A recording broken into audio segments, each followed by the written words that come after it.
এর মধ্যে সমস্যা হচ্ছিল আমি ওষুধ না খেয়ে আমি হাঁটাচলা করতে পারছিলাম না। আর ওষুধ না খেয়ে যদি আমি পা ফেলে হাঁটি তখন আমার ওই খুব জোরে জোরে লাগতো, পায়ের তলাতে আঘাত হতো, মানে খ্যাঁচ খ্যাঁচ করে এরকম জোরে জোরে লাগতো। তারপরে মানে অসম্ভব যন্ত্রণা শুরু হতো, বলে তখন আমি হেঁটে যেতে পারতাম না।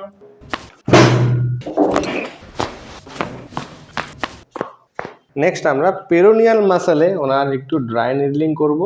ভালো লাগছে, ভালো লাগছে। আমি হচ্ছে হাঁটাচলা করতে পারবো ফ্রিলি ভাবে।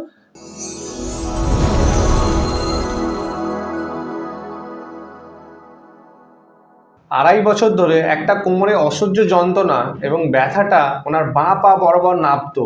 আসুন আমরা দেখে নিই ওনার এমআরআইটা কি দেখাচ্ছে। আমরা দেখতে পাচ্ছি ওনার এমআরআইয়ে L5 L4 মধ্যে একটা ডিস্ক বাল্জ হয়েছে এবং ওনার ক্যানাল ডায়ামিটার L5S1 8.1 হয়ে গেছে। তো মিস্টার প্রিন্স গায়েন, আপনি তো আড়াই বছর ধরে অসহ্য ব্যথায় ভুগছিলেন, তো এর মধ্যে আপনার সমস্যাটা কি হচ্ছিল? এর মধ্যে সমস্যা হচ্ছিল আমি ওষুধ না খেয়ে আমি হাঁটাচলা করতে পারছিলাম না। আর ওষুধ না খেয়ে যদি আমি পা ফেলে হাঁটি তখন আমার ওই পায়ের তলাতে মানে খুব জোরে জোরে লাগতো, পায়ের তলাতে আঘাত হতো, মানে খ্যাঁচ খ্যাঁচ করে এরকম জোরে জোরে লাগতো। আচ্ছা, এই ব্যথাটা আপনার কিভাবে শুরু হয়েছিল যদি একটু বলেন? এই ব্যথাটা আমি একবার পড়ে গিয়েছিলাম সাইকেল থেকে, পড়ে গিয়ে আমার কোমরে চোট হয়েছিল। মানে তার 1 মাস পর থেকে আমি একটু প্র্যাকটিস শুরু করি দৌড়ানোর। করলে তারপরে ওই কোমর থেকে আস্তে আস্তে আস্তে আস্তে যন্ত্রণাটা নামতে শুরু করে, পুরো একদম। পায়ের পুরো গোড়ালি হিল পর্যন্ত যাচ্ছিল যন্ত্রণাটা। তারপরে মানে অসম্ভব যন্ত্রণা শুরু হতো, বলে তখন আমি হেঁটে যেতে পারতাম না। ওষুধ ছাড়া আপনি কখনোই ভালো থাকেননি? না, ওষুধ ছাড়া আমি ভালো থাকিনি, ওষুধ বন্ধ করে দিলেই আমার অসুবিধা স্টার্ট। আমরা কিন্তু ওনার ওষুধ বন্ধ করে দিয়েছি। বন্ধ করার পর জেনে নেব উনি কেমন আছেন।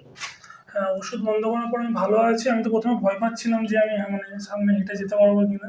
প্রথমে আমি ভয় ভয় করে পা ফেলছিলাম, কিন্তু এখন আমি হাঁটছি, দেখছি কিছুই হচ্ছে না।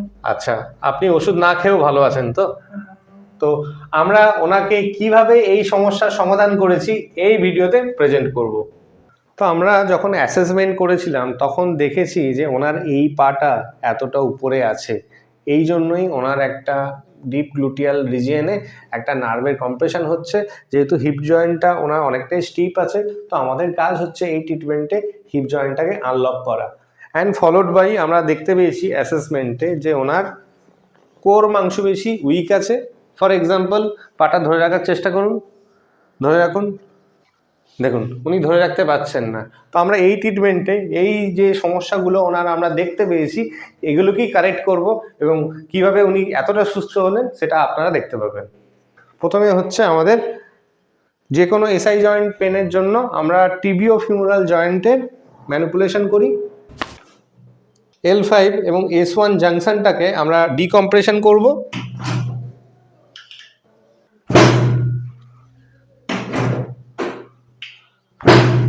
রাইট, আপনি পাটা আবার উপরে ওঠান, এতটা ওঠাতে পারছেন তো? ওকে, ছেড়ে দিন। এবার আমি এইভাবে প্রেস করলাম, এবার ওঠান, আগের থেকে বেশি ওঠাতে পারছেন? রাইট। এবার আমরা ওনার পার্টিকুলারলি হিপ ফ্লেক্সার যে মাংসপেশিটা আছে সোয়াস, সেটাকে একটু ইনহিবিট করব। হ্যাঁ, রাইট। আপনি এবার পাটাকে ভাঁজ করে রেখে দিন। গুড। এইভাবে কিছুক্ষণ আমরা প্রেস করে রাখবো।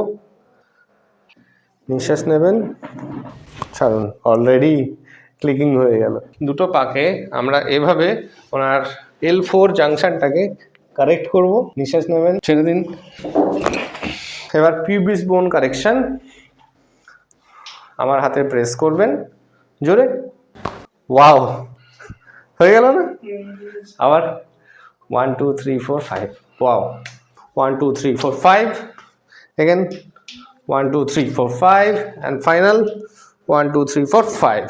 আমরা ট্রিটমেন্ট করার সময় দেখেছিলাম ওনার বাঁ পাটা বেড থেকে অনেকটা উপরে, তো সেটাকে ঠিক করার জন্য আমরা পাইরিফর্মিস মাংসপেশিতে একটা অ্যাডজাস্টমেন্ট করব।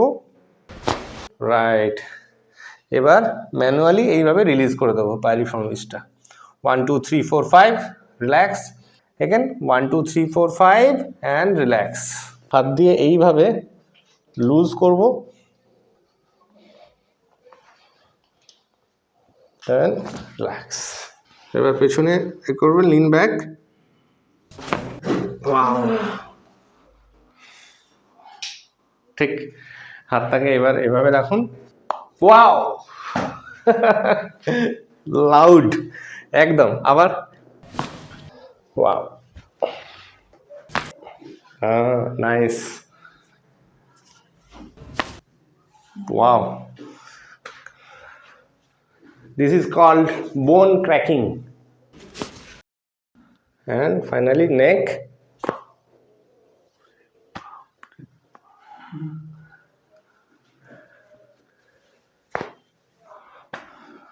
কেমন ফিল হচ্ছে? ভালো লাগছে না? রিল্যাক্স লাগছে তো? আমরা ওনাকে আরেকটা ট্রিটমেন্ট করব। ট্রিটমেন্ট করার পর দেখে নেব যে ওনার আজকে ট্রিটমেন্ট হওয়ার পর কেমন লাগছে। নেক্সট আমরা পেরোনিয়াল মাসলে ওনার একটু ড্রাই নিডলিং করব। আমরা এই জায়গাটা সিলেক্ট করেছি নিডল করার জন্য, কিছুটা নিডল বাকি রাখলাম, পুরোটা ঢোকায়নি। এইভাবে নিডলটা 10 মিনিট থাকবে। নিডলটাকে এইভাবে আমরা রিমুভ করছি। আমরা এবার দেখে নেব ওনার পাটা কতটা উঁচুতে আছে। তো দেখতে পাচ্ছি, দেখুন আগের থেকে এখন ওনার পাটা অনেকটাই নিচে নেমেছে। আগে এতটা ছিল, এখন দেখুন এতটা আছে। তো এবার আমরা কোর মাসেলের পাওয়ার দেখে নেব। ধরে রাখার চেষ্টা করুন। তো দেখতে পাচ্ছেন এখন উনি পা ধরে রাখতে পারছেন, যেটা ট্রিটমেন্ট করার আগে ছিল না। এখন পায়ের ব্যথাটা কেমন আছে বলুন? ঠিক আছে, লাগছে না পায়ের তলায়। ঠিক, বসুন। কেমন লাগলো এই 3 দিনের ট্রিটমেন্ট? ভালো লাগছে। ভালো লাগছে? হাঁটাচলা করতে পারবো ফ্রিলি ভাবে।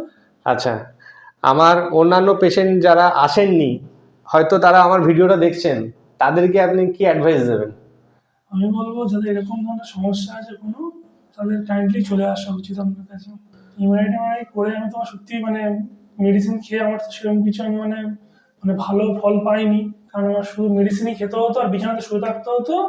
আর একদিন যদি একটু বেশি হাঁটাচলা করে ফেলি, এখন 2 দিন রেস্ট নিতে হতো আমার। এরকম কন্ডিশনের মধ্যে দিয়ে আমার দিন গিয়েছে। একদম পুরো 2.5 বছর মতো আমার নষ্ট হয়েছে পুরো। ঠিক, এত চিন্তা করার কিছু নেই।